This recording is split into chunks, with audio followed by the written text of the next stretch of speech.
Have you ever dreamed of getting an internship with one of India's top defense research labs?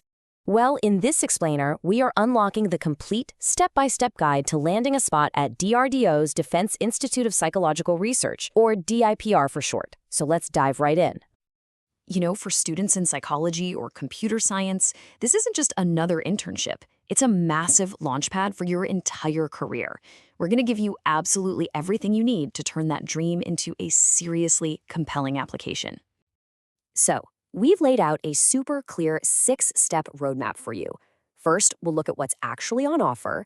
Then we'll cover eligibility, how to build your application packet, how you'll be selected, what to do once you're in, and finally, the really crucial dates you just can't miss. Okay, so what exactly is this opportunity?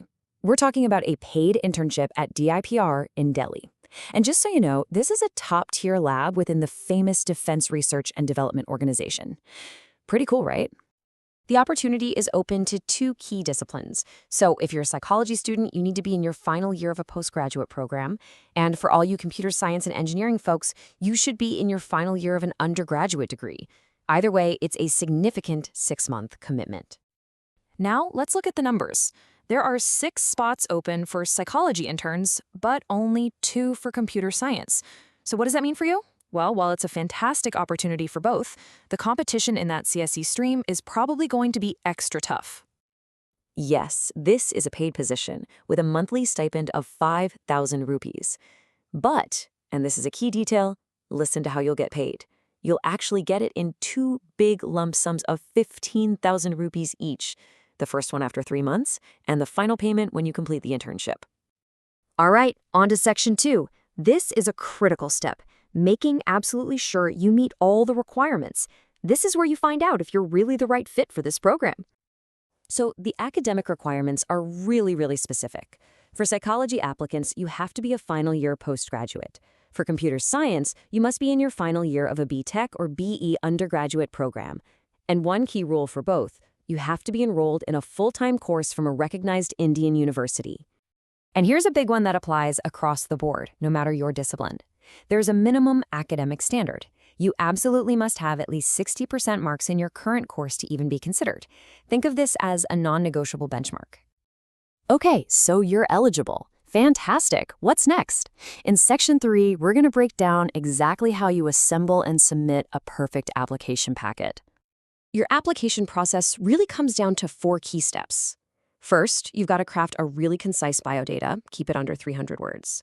Second, and this is non-negotiable, you have to get an official request letter from your college's principal or director. Third, make sure you mark your envelope clearly for the paid internship. And finally, send it via speed post. Now, this is one of the most critical details on the whole list. You have to get this address exactly right. Any little error could mean your application gets lost in the mail. And whatever you do, don't forget that @ admin section part. It makes sure your packet gets to the right desk. Seriously, double-check this before you mail it. So, your application is in the mail. Now what? How does DRDO even decide who gets selected? Well, section 4 is going to break down the whole selection process and the criteria they'll be using. The selection committee basically has a checklist. Your academic record is the foundation, and that's got to be backed by a strong recommendation. Your biodata is your moment to shine, so really focus on achievements that are relevant to research or your field. And don't forget to list any awards. The final cut is made on merit, but just be prepared for a potential brief, virtual, or phone call. Okay, here's a really important piece of info. Just to manage your expectations, you will only hear back from them if you are shortlisted. So if you don't receive a notification, it just means you haven't moved on to the next stage. They don't send out rejection letters. But let's say you get fantastic news. You've been shortlisted. Congratulations. Now what? Well, you're not done yet. Section 5 covers all the crucial paperwork you'll need to get ready before you can join. So, what exactly do you need to have ready? The list is pretty extensive, as you'd probably expect for a government research organization. So let's break it down into 2 main parts to make it easier. First up, all your academic and personal docs. You're going to need a no objection certificate, which is basically your college giving you the official green light. Have your original college ID and Aadhaar card ready for verification. Get 3 passport photos, collect all your original mark sheets, and of course, your bank details so you can get paid. Next up are the more formal legal and medical clearances. You'll need a police verification report and a medical fitness certificate. You'll also have to sign a few undertakings. These are just standard forms saying you'll follow IT rules, the Official Secrets Act, and that you're not getting paid for another internship. Finally, your college has to provide an indemnity form. And here we are at our final section. And honestly, it might be the most important one. Let's look at the timeline you absolutely have to follow. Missing these dates means missing the opportunity entirely. Okay, get your calendars out.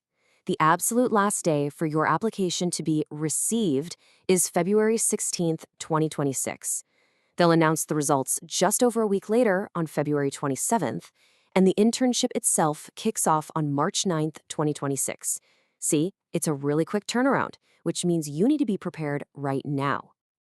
And that's it, your complete roadmap. Following these steps really does give you the best possible shot at this incredible opportunity. So the only question left is, are you ready to take that first big step in building your national level career?